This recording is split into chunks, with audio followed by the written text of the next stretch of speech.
तर मित्रांनो, आज आपण करत आहोत कोबीचा भात. कोबी ते चिरून ठेवले मी. ते कांदा आहे, टोमॅटो, तेजपान, दालचिनीचा तुकडा आहे, कढीपत्ता आहे. चला आता फटाफट फोडणीला घालूया. ते तेल तापलेलं आहे, बघू शकता. आता टाकते कांदे.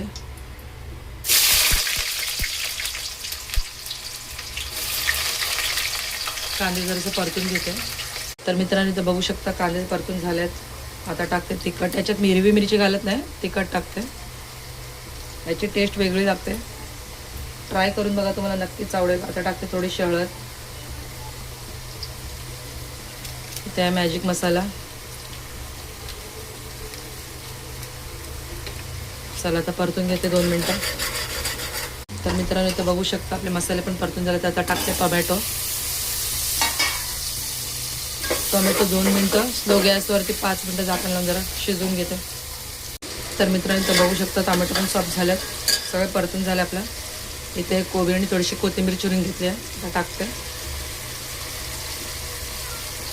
आता टाकूया धुवून ठेवलेला तांदूळ. आता टाकते गरजेनुसार पाणी. तर मित्रांनो, तर पाणी टाकून झालं. आता टाकते गरजेनुसार मीठ. कधी कधी आपण विचार करतो काय करायचं, तेव्हा काही नसेल तर घरात नुसतं कोबी साधं सुद्धा आणि लवकर होणार. आता चला 10 मिनटात आपली खिचडी रेडी होईल, मग दाखवते. तर मित्रांनो, इथे बघू शकता तुम्ही आपली सिंपलसी कोबीची खिचडी रेडी आहे.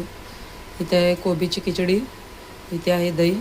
सोबत आहे सलाडमध्ये टोमॅटो आणि मुळा. चला तर आता मी लंच एन्जॉय करतो. तुम्हाला जर माझ्या रेसिपीज आवडत असतील तर व्हिडिओला लाईक करा, शेअर करा आणि सबस्क्राईब करा माझ्या चॅनलला. आणि नक्की प्लीज शेअर करा.